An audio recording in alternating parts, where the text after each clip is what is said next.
நீங்கள் பார்த்து கொண்டிருப்பது உங்கள் ஜாஷுவா டிவி. சகல ஜனங்களுக்கும் நற்செய்தி. சிலுவை சிலுவை அன்பின் உயரம், சிலுவை தியான நேரம், இதயம் உடையும் நேரம். இந்த நிகழ்ச்சியை உங்களுக்கு வழங்குவது நிலா கோரைக்கடை, ஆலங்குளம் மற்றும் பாவூற்றத்திரம். சிலுவை தியான நேரத்திற்கு உங்களை அன்போடு கூட வரவழைக்கிறேன். இதை பார்த்து கொண்டிருக்க ஒவ்வொருவருக்கும் இயேசு கிறிஸ்துவின் இனிதான நாமத்தில் என் அன்பின் வாழ்த்துக்களை தெரிவித்துக் கொள்கிறேன். வாய்ப்பு கொடுத்த அந்த ஜோஸ்வா டிவி ஊழியத்திற்கும் அண்ணனுக்கும் மக்களாகிய உங்களுக்கும் இயேசுவின் நாமத்தினால என் வாழ்த்துதலையும் நன்றியையும் நான் தெரிவித்துக் கொள்கிறேன். ஒரு சிற ஜெபம் செய்வோம். அடம்பிடித்து விலகிடுவேன் கருணையோடு மன்னியும், அடம்பிடித்து விலகிடுவேன் கருணையோடு மன்னியும், கரம் பிடித்து உம்முடனே அழைத்து செல்லும் இயேசுவே, கரம் பிடித்து உம்முடனே அழைத்து செல்லும் இயேசுவே, நடக்க சொல்லி தாரும் இயேசுவே, இயேசுவே, நடக்க சொல்லி தாரும் இயேசுவே, இயேசுவே. அப்பா, அந்த வேலைக்காக உமக்கு நாங்கள் நன்றி செலுத்துகிறோம். ஆவியானவர் எங்களோடு பேசும்படியாக வேதத்தின் ரகசியங்களையும் மறைபொருள்களையும் கர்த்தாவே எங்களுக்கு நீர் வெளிப்படுத்தும்படியாக நாங்கள் செபிக்கிறோம் ஆண்டவரே.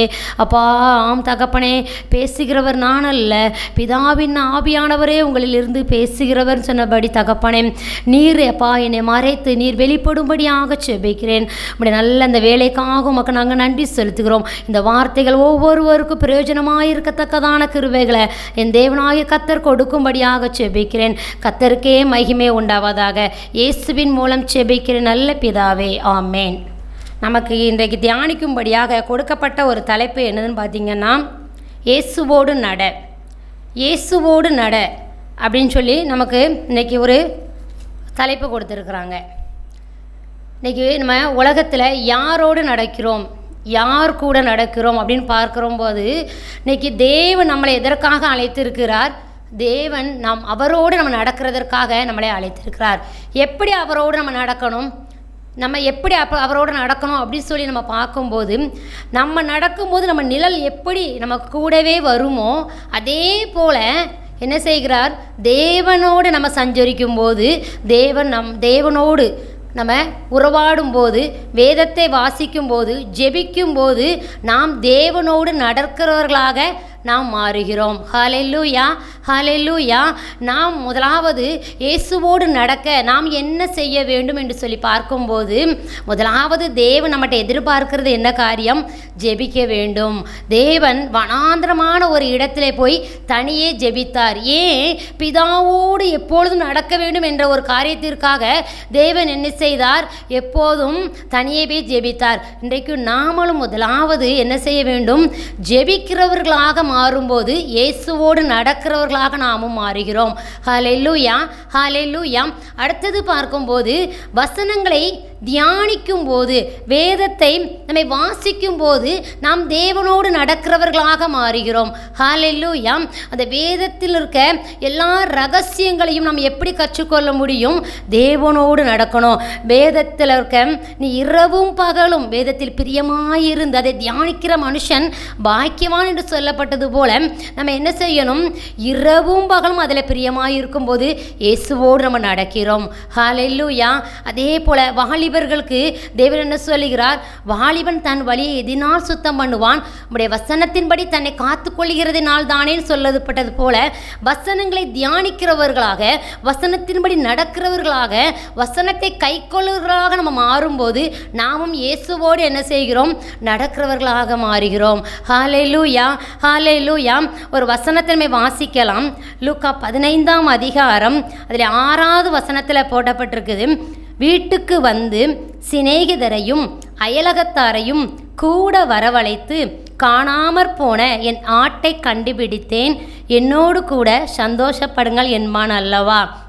இந்த வசனத்தை பார்த்தீங்கன்னா, ஒரு ஆடு காணாமல் போயிட்டு அந்த ஆட்டை மேய்க்கிற ஒரு மனுஷன் 100 ஆடு உடையவர்களாக இருக்கிறான். அது 100 ஆடு உடையவனாக இருந்த மனுஷனுக்கு ஒரு ஆடு என்ன செய்யுது, வழி தப்பி போயிடுச்சு. அப்போ அந்த ஒரு ஆடு வழி தப்பி போனது நிமித்தமாக அவன் என்ன செய்கிறான், அதை தேடி பிடிக்க போகிறான். நம்மகிட்ட 99 ஆடு இருக்குது, பரவாயில்லை, இந்த ஒரு ஆடு பார்த்துக்கலாம் அப்படின்னு சொல்லிட்டு அவன் விடலை. அவன் என்ன செய்கிறான், தேடுகிறான். தான் மேய்த்து வந்த அத்தனை இடங்களிலும் போய் என்ன செய்கிறான், அந்த ஆட்டை தேடி கண்டுபிடிக்கிற அளவுக்கும் அவன் என்ன செய்ய மாட்டான், சாப்பிட மாட்டான், தூங்க மாட்டான். பின்னாடி எந்தெந்த இடத்துல போய் நின்றுருக்குமோ, முள்ளில் அகப்பட்டு இருக்குமோ, ஒருவேளை ஏதாவது தண்ணி இருக்க இடத்துல அது என்ன செய்திருக்குமோ, அது உள்ளே விழுந்திருக்குமோ, நம்ம தூக்கி விடணுமே என்று சொல்லி அதிக பாரத்தோட அவன் என்ன செய்வான், அந்த ஆட்டை தேடி தேடி தேடி அலைந்து திரிகிறவனாக காணப்படுகிறான். 99 ஆடை பார்த்து அவனுக்கு எந்த ஒரு வருத்தமும் இல்லை. காணாமற் போன அந்த ஒரு ஆடை குறித்து அவனுக்கு மிகுந்த வருத்தம். எப்படியாவது அந்த ஆட்டை நான் தேடி கண்டுபிடிக்கணுமே, அது என்னோடே கூட நடக்குமே, அது என்னை பின்பற்றி வந்த ஆடு அல்லவா அப்படி என்று சொல்லி அவன் என்ன செய்கிறான், அந்த ஆட்டை கண்டுபிடிக்கும் அளவும் அதை என்ன செய்கிறான், தேடி திரிகிறான். ஹல்லேலூயா, ஹல்லேலூயா. இதே போல தான் தேவன் நம்மகிட்ட எதிர்பார்க்கிறது என்ன, நீ வழி விலகி போகிடக்கூடாது, என்னோடே நீ நடக்கணும் என்று சொல்லி தேவன் நம்மளை எதிர்பார்க்கிறார். இன்றைக்கும் நாம் நிறைய நேரங்களில் என்ன செய்கிறோம், தேவனை விட்டு கொஞ்சம் வழி விலகிறவர்களாகத்தான் இருக்கிறோம். அதில் அந்த லூக்கா 15ஆம் அதிகாரத்தில் அதில் சொல்லப்பட்டதை போல அது 7ஆம் வசனத்தில் சொல்லப்பட்டிருக்கு, மனம் திரும்ப அவசியமில்லாத 99 நீதிமான்களை குறித்து சந்தோஷம் உண்டாகுகிறதை பார்க்கிலும் மனம் திரும்புகிற ஒரே பாவியின் நிமித்தம் பரலோகத்தில் மிகுந்த சந்தோஷம் உண்டாகும். இன்றைக்கி ஒரு பாவி மனம் திரும்பும் போது, அவன் இயேசுவோடு நடக்கும்போது பரலோகத்தில் மிகப்பெரிய ஒரு சந்தோஷம் உண்டாகிறது. ஹல்லேலூயா. தேவனை சந்தோஷப்படுத்தக்கூடிய ஒரே ஒரு விஷயம் என்னது, ஆத்துமாக்களை ஆண்டவருக்காக ஆதாயப்படுத்துகிறது. ஆத்ம பாரம் உள்ளவர்களாக நம்ம மாறும்போது நாமும் இயேசுவோடு நடக்கிறவர்களாக நாம் காணப்படுகிறோம். இதற்கு எடுத்துக்காட்டாக நம்ம ஒரு வசனத்தை தியானித்துக்கலாம். லூக்கா 15ஆம் அதிகாரம் அதில் சொல்லப்பட்ட ஒரு ஓமை நான் சொல்லி ஒரு கதை, அதில் 11ஆம் வசனத்தில் இருந்து 32ஆம் வசனம் வர பார்த்தீங்கன்னா அதில் 2 குமாரர்களை பற்றி போட்டிருக்கு. பாருங்கள், ஒரு மனுஷனுக்கு 2 குமாரர் இருந்தாங்களாம். அவங்க அப்பாவுக்கு 2 பையங்க. 2 பேருமே அப்பா கூடயே தான் நடக்கிறாங்க. அப்பா தோட்டத்துக்கு போனால் அப்பா கூட போகிறாங்க, அப்பா தண்ணி பாய்க்கிறாங்க, அப்பா கூட தண்ணி பாய்க்கிறாங்க, அப்பாவோடே இருக்கிறாங்க. அப்படி அப்பா கூட இருக்கும்போது அவங்களுக்கு எதை குறித்தும் கவலை இல்லை. ஆனால் பாருங்கள், கொஞ்ச காலத்தில் இளைய மகனுக்கு ஒரு சின்ன ஆசை வந்துடுச்சு. அது 2 குமாரரில் இளைய குமாரனுக்கு ஒரு ஆசை, நீ சொத்தை எனக்கு பிரித்து தாங்க, நான் என்ன செய்ய போகிறேன், கொஞ்சம் உலகத்தோடு ஒன்றி நடக்க போகிறேன் அப்படின்னு சொல்லி அவனுக்கு ஒரு ஆசை வந்துடுச்சு. அப்போது அவன் உலகத்துக்குள்ளாக போகணும்னு ஆசை வந்தோடனே அவங்க அப்பா என்ன செய்கிறாங்க, ஆஸ்தியை பிரித்து கொடுத்துட்றாங்க. பிரித்து கொடுத்த உடனே அவன் என்ன செய்கிறான், அந்த பிரித்து கொண்டு போன அந்த எல்லா ஆஸ்திகளையும் என்ன செய்கிறான், எல்லாவற்றையும் செலவழிக்கிறான். ஒன்று விடாமல் எதெல்லாம் போட்டு நம்ம ரூபாவை செலவழிக்கணுமோ அப்பா பிரித்து கொடுத்த அத்தனை சொத்துக்களையும் அவன் என்ன செய்கிறான், செலவழிக்கிறவனாக மாறுகிறான். அப்போ அதை எல்லாத்தையும் செலவழித்து முடிஞ்சாச்சு. இப்போ சாப்பாட்டுக்கு குறைவு வருது, என்ன செய்ய போகிறோன்னு தெரியலை. அப்போ தான் நினைக்கிறான், அப்பாவோடே நடந்தேனே, எனக்கு எல்லாம் கிடைச்சிதே, வேலைக்கு சாப்பாடு, விதவிதமான ட்ரெஸ்ஸு, விதவிதமான சப்பல், என்ன கேட்டாலும் அப்பா தந்தாங்களே, இப்போ இன்னைக்கு இவ்வளோ புத்தகிட்டு போய் வந்துட்டேனே அப்படின்னு சொல்லி அப்போ தான் அவனுக்கு என்ன வருது, ஒரு உணர்வு வருகிறது. உலகத்துக்குள்ளாக போகும்போது நம்ம அப்பாவை விட்டு பிரிந்து போகும்போது நமக்கு அந்த எந்த எண்ணமும் வராது. ஆனால் அந்த உலகத்தை விட்டு நம்ம ஆண்டவருக்குள்ளே வரணும்னு நினைக்கும் போது தான் நம்முடைய பாவங்கள் நமக்கு முன்பாக வந்து நிற்கிறது. ஹல்லேலூயா. இன்றைக்கு இப்படி தான் நிறைய பேர் என்ன செய்கிறாங்க, சிற்றின்பங்களில் விழுந்து போய் கிடக்கிறாங்க.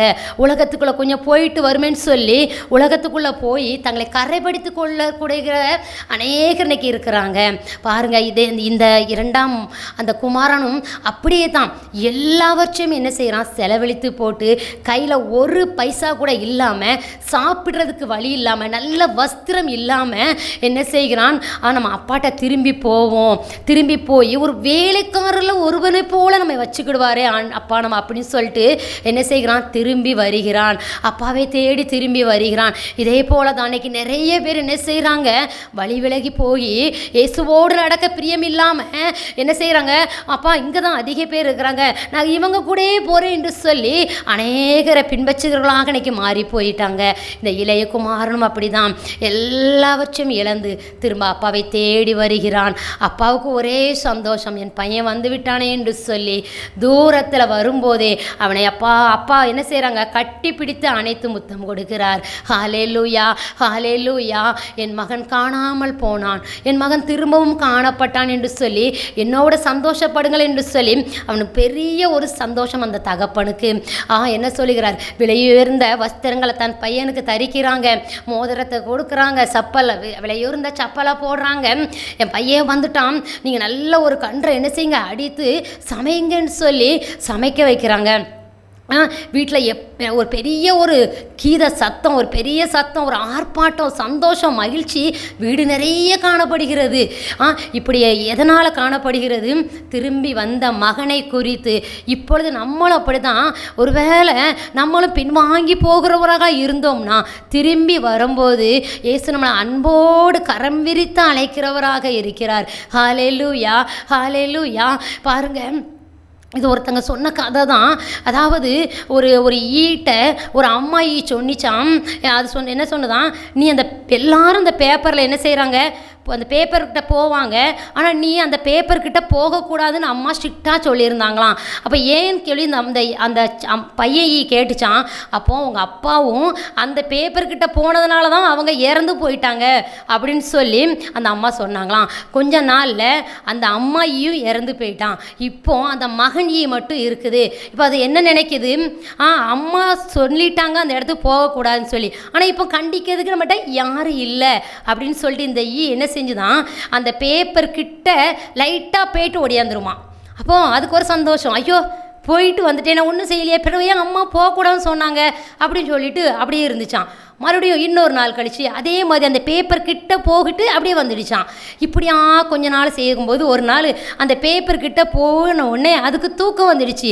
அது என்ன செஞ்சிருது, அந்த பேப்பர் கிட்ட உட்காந்து அது தூங்கி போச்சு. கொஞ்ச நேரம் கழிச்சு அது எந்திக்கும் போது அதோட ரெக்கை அதில் மாட்டிக்கிட்டு, இப்போது ரெக்கையை பிக்கணும்னா அது செத்து போகணும், பறக்க முடியாது. இதே போல தான் இன்றைக்கி சிற்றன்பங்களில் மூழ்கி கிடக்க இந்த உலகத்தை தேவன் மீட்டு எடுக்கிறதற்காக தான் வந்தார். நீ என்னோடு நட என்று சொல்லி தேவன் என்ன செய்கிறார், மீட்டு எடுக்க வந்த தெய்வமாக இருக்கிறார் நம்ம இயேசு கிறிஸ்து. அந்த இயேசு கிறிஸ்துவோடு நடக்கும்போது உலகம் பெருசாக தெரியாது, ஆசா பாசங்கள் பெருசாக தெரியாது, ஆஸ்திகள் பெருசாக தெரியாது, நம்மளோட சேர்த்து வைத்த சொத்துக்கள் நமக்கு என்ன தெரியாது, பெருசாக தெரியாது. இயேசுவை மாத்திரம் தான் நாமளும் பெருசாக எண்ணுகிறவர்களாக இருப்போம். ஹல்லேலூயா, ஹல்லேலூயா. இன்றைக்கும் இதை இளைய குமாரனை போல இன்னைக்கு நிறைய பேர் என்ன செய்கிறாங்க, இயேசுவோடு நடந்தவர்கள் தான், இயேசுக்குள்ளே இருந்தவங்க தான் இன்னைக்கு வழி விலகி போயிடுறாங்க. அந்த இளைய குமாரன் வெளியெல்லாம் போய் சுற்றி திரிந்துட்டு வந்து பார்ட்டி, பப்பு, சினிமா எல்லாவற்றிலும் தன்னுடைய சொத்தை எல்லாத்தையும் இழந்துட்டு திரும்பி வரும்போது அவன் நினைக்கிறான், எதுவுமே பெருசு கிடையாது, அப்பாவோட பாதம் தான் பெருசு, அப்பா கூட இருக்கிறது தான் பெருசு என்று சொல்லி மனம் வருந்தி அவன் திரும்பி வருகிறான். அவன் மனம் திருந்தி வருகிறத பார்த்த உடனே அப்பாவுக்கு ஒரு பெரிய சந்தோஷம், என் மகன் திரும்ப வந்து விட்டான். எப்படி வந்துட்டான், புதிதாக வந்து விட்டான். மறுபடியுமாக நான் என்கிட்ட இருக்கும்போது எப்படி இருந்தானோ இப்பொழுது அதே மாதிரியே வந்து விட்டான், திரும்பவும் வந்தான் என்று சொல்லி தகப்பனுக்கு ஒரே சந்தோஷம்.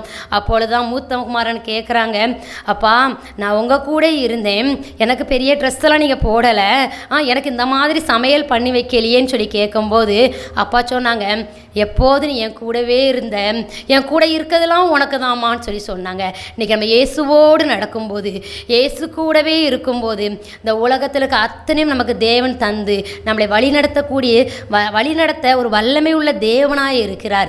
ஹல்லேலூயா, ஹல்லேலூயா. அந்த தகப்பன் சொன்னார், இவனோ மரித்தான், திரும்பவும் உயிர்த்தான், காணாமற் போனான், திரும்பவும் காணப்பட்டான், ஆனபடியினாலே நாம் சந்தோஷப்பட்டு மகிழ்ச்சியாக இருக்க வேண்டுமே என்று சொன்னான். அன்னைக்கு ஒரு ஆடு திரும்பி காணாமல் போனதுனால அந்த ஆட்டின் எஜமான் அவன் தேடி கண்டுபிடிச்சு கொண்டு வந்த உடனே இருந்த சந்தோஷம், இந்த இளைய குமாரன் திரும்பி வரும்போது இருந்த அந்த பெற்றோருக்கு இருந்த சந்தோஷம், அதே போல தான் நம்மளும் இயேசுவோடு நடந்து இயேசுவை விட்டு விலகி போகும்போது மறுபடியுமாக இயேசுக்கிட்ட வரும்போது அவர்கிட்ட ஒரு பெரிய சந்தோஷம் இருக்கும். என் மகன் என்ன செய்தான், என்னோடு நடந்தவன் இன்றைக்கு என்ன செய்தான், கொஞ்சம் பின்னாடி போனான், ஆனால் திரும்ப என்ன நான் தான் இதுதான் அப்படின்னு சொல்லி என்ன ருசி பார்த்துட்டாம்லா, அவனால் அவன் வெளியில் போய் அவனால் என்ன செய்ய முடியாது, ஒரு பெரிய சாட்டிஸ்ஃபைடாக இருக்க முடியாது, ஒரு பெரிய சந்தோஷத்தை அவனால் அதில் இருந்து என்ன திருப்தியாக பட முடியாதுன்னு சொல்லி என்னை திரும்பி வந்துட்டான்னு சொல்லி நம்ம இயேசு கிறிஸ்து நம்மளை பார்த்து அழைக்கிறார். இன்றைக்கி நம்மளும் அநேக நேரங்களில் வழி விலகி போகிறோமா, இப்போ அநேக பாவங்களில் நம்ம சிக்கி தவிக்கிறோமா. இயேசு சொல்லுகிறார், என்னோடு நடக்க ஆசைப்படுங்க, என்னோடு நடக்க நீங்கள் ஆசைப்படுங்க, நான் உங்களை கரம் பிடித்து நடத்துவேன், உலகத்தின் பாவங்களிலிருந்து நான் உங்களை விலக்கி காத்து கொள்ளுவேன்னு சொல்லி தேவனுமே நம்ம அழைத்து நடத்துகிறவராக இருக்கிறார். இன்னைக்கு தெய்வம் எதுன்னு தெரியாமல் ஜனங்கள் தெய்வத்தை நோக்கி நடந்து கொண்டு இருக்கிறத நம்ம பார்க்கிறோம். ஆனால் இயேசு சொல்லுகிறார், நான் உன்னோடே நடக்கிறேன், நீ என்னோடே இரு அப்படின்னு சொல்லி நம் தேவன் நீ எங்கேயும் போக வேண்டான்னு சொல்லி நம்ம இருக்கிற இடத்துக்கு நம்மளை தேடி வருகிற தெய்வமாய் அவர் இருக்கிறார். ஹல்லேலூயா, ஹல்லேலூயா. தேடி செல்லுகிறது தெய்வம் அல்ல, தேடி வந்து ஆசீர்வதிக்கிறது தான் தெய்வம். அந்த தெய்வத்தோடு நடக்க நம்ம பிரயாசப்படுவோம். அந்த தெய்வம் நம்மளே என்ன செய்யும், ஆசீர்வதித்து நம்மளை உயர்ந்த இடத்துல கொண்டு போய் வைக்கிறதுக்கு அவர் பிரியமுள்ள தேவனாய் இருக்கிறார். சங்கீதம் 119 சங்கீதத்தில் கடைசி வசனத்தில் தாவீது ராஜா சொல்லுகிறார், 176 வசனம், அவர் காணாமற் போன ஆட்டை போல வழிதப்பி போனேன், உமது அடியேனை தேடுவீராக, உமது கற்பனைகளை நான் மாறுவேன். காணாமற் போன ஆட்டை போல நான் வழிதப்பி போனேன்ப்பா, உமது அடியேனை தேடுவீராக என்று செபிக்கிறார். இன்றைக்கும் நாமும் கூட என்ன செய்கிறோம், சில நேரங்களில் காணாமல் போகிறவர்கள் போல தான் இருக்கிறோம். ஆண்டவர் கூட இருக்கிற மாதிரி தெரியுது, சில நேரம் என்ன செய்கிறோம், காணாமல் போகிறவர்கள் போல இன்னைக்கு இருக்கிறோம். அன்னைக்கு இயேசு கிறிஸ்து அந்த 12 சீஷர்களுக்கு சொன்னது, காணாமல் போன இஸ்ரவேல் வீட்டாருக்கு உங்களை அனுப்புகிறேன் என்று சொல்லி அனுப்பினார். அதில் அனுப்புனதுனால பேதுருக்கு இயேசு கூட ரொம்ப அதிகமாகவே பேதுரு கூட அவர் நடந்தார் என்று சொல்லி பார்க்கிறோம். பேதுரு இயேசுவோடே நடந்தார். இயேசு எங்கெங்கெல்லாம் போனாரோ அங்கெங்கெல்லாம் பேதுரு போவார். அதற்கும் அதிகமாக என்ன செய்வார், இயேசு கொஸ்டினுக்கு முதலாவது அவர் தான் என்ன செய்வார், ஆன்சர் பண்ணுவார். அதனால தான் இயேசு கிறிஸ்து சொன்னார், சீமோனே உன்னை சாத்தான் புடைக்கிறதற்கு என்ற கேட்டுக்கொண்டான், நானோ உன் விசுவாசம் ஒளிந்து போகாதபடிக்கு நான் கேட்டுக்கொண்டேன். நம்ம இயேசுவோடு நடக்கும்போது இயேசு நம்மளுக்காக சாத்தாண்டே போய் என்ன செய்வாராம், முறையிட்டு வந்து நம்மளை மீட்கக்கூடிய ஒரு தெய்வமாக இருக்கிறார். ஹல்லேலூயா, ஹல்லேலூயா. இன்றைக்கு நாமும் பேதுருவை போல ஒரு வேளை நம்ம சொல்லலாம், அவன் மறுதளித்தான் இல்லையான்னு சொல்லி, மறுதளித்தான், ஆனால் மனங்கசந்து திரும்பி வந்து தேவனுடைய ஊழியத்தை செய்தான். அப்போஸ்தலர் வாசித்து பார்க்கும்போது ஊழியத்தில் செய்யும்போது அவனுடைய பிரசங்கத்தை கேட்ட அத்தனை பேரும் சொன்னாங்க, இவன் இயேசுவோடு நடந்தான், இவன் இயேசுவோடு இருந்தான் என்று சொல்லி அங்கே ஆசாரியர்களும் மூப்பர்களும் சொல்லுகிறத நம்ம கேள்விப்படுகிறோம். இன்னைக்கு இப்படி தான் நம்மளை இயேசுவோடு நடக்கும்போது நம்ம இந்த உலகத்தை ஜெயிக்கிறவர்களாக முதலாவது இருக்கிறோம். இந்த உலகத்தில் இன்னும் நம்ம கர்த்தருக்காக எதாவது செய்யணுன்ற வாஞ்சை நம்மளை தூண்டுகிறதாக இருக்கிறது. இன்றைக்கும் நம்மளை தேவன் எதற்காக எதிர்பார்க்கார், என்னோடு நடக்க, நம்ம இயேசுவோடு நடக்கணும்னா முதலாவது ஜெப வாழ்க்கை, தனிப்பட்ட வாழ்க்கையில் நம்மளோட ஜெபம் அதிகமாக இருக்கிறதான்னு சொல்லி நம்ம ஆராய்ந்து பார்ப்போம். வசனத்தை நம்ம தியானிக்கிறவர்களாக, கை கொள்கிறவா இருக்கிறோமா என்று சொல்லி நம்ம பார்ப்போம். மூன்றாவது ஒரு காரியம், சுவிசேஷம் அறிவிக்கிறவர்களாக மாறணும். அன்னைக்கு பேதுரு இயேசுவோடு நடந்ததுனால ஒரு பெரிய சுவிசேஷராக மாறி அவர் பிரசங்கம் பண்ணுற வேளையில் 3000 பேர் 5000 பேர் ரட்சிக்கப்பட்டு தேவனை ஏற்றுக்கொண்டார்கள் என்று சொல்லி பார்க்கிறோம். நம்மளுடைய ஜெபம் அப்படி இருக்கிறதா? நம்ம இயேசுவோடு நடக்கும்போது இப்படிப்பட்ட காரியங்கள் நம்மளும் செய்ய முடியும். கர்த்தர் தாமே இதை ஆசீர்வதிப்பாராக. ஜெபம் செய்வோம். அன்புள்ள ஏசப்பா, நாங்கள் நன்றியோடு துதிக்கிறோம், சோதரிக்கிறோம் ஆண்டவரே. அப்பா, ஜோசுவா டிவி மூலமாக பார்த்து கொண்டிருக்க அப்பா ஒவ்வொருவருக்காக நான் செபிக்கிறேன் ஆண்டவரே. ஆம் தகப்பனே ஏசப்பா, இயேசுவோடு நட என்று சொல்லப்பட்டது போலப்பா அப்பா நாங்களும் உம்மோடு நடக்கக்கூடிய கிருபைகளை எங்களுக்கு தாங்கப்பா. அப்பா ஸ்தோத்திரம் ஆண்டவரே, ஸ்தோத்திரம் ஆண்டவரே. என் தேவனே ஏசப்பா, நாங்கள் உங்கள் கூட நடக்கக்கூடிய அந்த கிருபைகளை தாங்க ஏசப்பா. இன்னும் அதிகமாக வேதத்தை வாசித்து அதில் இருக்கிற ரகசியங்களை அப்பா நாங்கள் கண்டுகொள்ள உதவி செய்வீராக அப்பா. இன்னும் வேதத்தை அப்பா வசனத்தை தியானிக்கும் போது அப்பா ஆம் தகப்பனே நாங்கள் உங்களோடு நடக்கிறவர்களாக மாறுகிறோம் ஆண்டவரே. ஆம் தகப்பனே, அதே போல் உங்கள் கூடவே இருக்குது உங்களோடு நடக்கிறதுனால நாங்களும் தகப்பனே ஒரு சுவிசேஷம் அறிவிக்கிறவர்களாக மாறுகிறோம் அப்பா. அப்படிப்பட்ட வாழ்க்கையை எங்களுக்கு தாங்க ஏசப்பா. இயேசுவோடு நடந்து இயேசுவுக்காக நடக்கக்கூடிய அந்த கிருபைகளை தாங்கப்பா. வாழ்கிற வாழ்க்கையை ஒரே வாழ்க்கை, அந்த வாழ்க்கை இயேசுவோடு நடக்கிறவர்களாக எங்களை அர்ப்பணிக்கிறோம் ஆண்டவரே. இந்த நேரத்திலும் பார்த்து கொண்டிருக்க அத்தனை பேருக்காக செபிக்கிறேன். ஒருவேளை நானும் இயேசுவோடு தான் நடக்கிறேன், ஆனால் எனக்கு ஏசப்பா ஒரு சில நேரங்களில் நானும் பாவத்தில் விழுந்து விடுகிறேன், ஆனால் என்னால் மீற முடியலன்னு சொல்லி யாரெல்லாம் சொல்லி ஜெபித்து கொண்டு இருக்கிறார்களோ தகப்பனே, அத்தனை பேர் எமது கரங்களை ஒப்பு கொடுக்கிறேன். சுற்றி நம்ம இதிலிருந்து ஒவ்வொருவருக்கும் விடுதலையை கர்த்தர் கொடுக்கும்படியாக செபிக்கிறேன். பாவ வலையிலிருந்து தகப்பனே நீர் ஒவ்வொருவரையும் மீட்டு எடுக்கும்படியாக நான் செபிக்கிறேன் ஆண்டவரே. அப்பா நீர் இந்த வேளையில் ஒவ்வொருவரும் தகப்பனே ஏசப்பா இயேசுவை ஏற்றுக்கொண்டவர்களாக இன்னைக்கு மனம் திரும்புகிற ஒரு பாவி நிமித்தம் பரலோகத்தில் மிகுந்த சந்தோஷம் உண்டாகும் என்று சொல்லப்பட்ட வசனத்தின்படி அப்பா மிகுந்த சந்தோஷத்தை கொடுக்கிறவர்களாக மாற்றுங்க அப்பா. அப்பா காணாமற் போன ஆட்டை தேடி கண்டுபிடித்து வந்த உடனே சொல்லி சந்தோஷப்பட்டது போல இன்னைக்கு எத்தனையோ பேர் காணாமல் போய் அப்பா வழி தவறி போயிருக்க அத்தனை பேரையும் உமது கரங்களை ஒப்பு கொடுக்கிறேன். அவர்கள் எல்லாரும் இயேசுவோடு நடக்கிறவர்களாக என் தேவன் மாற்றுவீராக. நீர் அப்படியே மாற்றப் போகிறதற்காக அவர்களை நீர் எடுத்து பயன்படுத்த போகிறதற்காக உமக்கு நான் நன்றி செலுத்துகிறேன். தொடர்ந்து நீங்களே பொறுப்படுத்திக் கொள்ளுங்க, ஆசீர்வதிங்க, வழி நடத்துங்க. இயேசுவின் மூலம் செபிக்கிறோம் நல்ல பிதாவே, ஆமேன். நண்பர்களாய் குடும்பமாய் கொண்டாடி மகிழ நிலா கூரை கடை வாங்க. நமது நிலா கூரை கடை ஆலங்குளம் மற்றும் பாவூர்சத்திரத்தில் உள்ளது. மதியம் மற்றும் இரவு உணவுக்கு சிறந்த இடம்.